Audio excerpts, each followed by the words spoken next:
Today in front of me Nokia X20, and I'll show you the fingerprint scanner test on this device. So just a couple of minutes ago I set up my fingerprint here on the power key button, and now I'll show you how fast and how useful this unlock method is on our Nokia X20.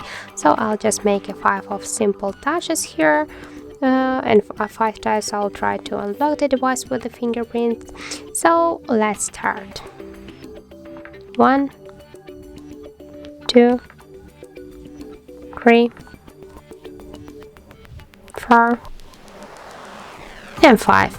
And as can you see, the fingerprint scanner works fast and good. Just with the really simple touches can unlock the device just in 1 second. So as can you see, the fingerprint scanner works good on our Nokia X20, and if you like some methods like the fingerprint or face unlock, you can try just to use them on the other device here, but always be sure that the power key and your fingers, they are clean, just to unblock your device more fastly. So that's it. Thank you for watching, and if you found this video helpful, don't forget to leave a like, comment, and to subscribe our channel.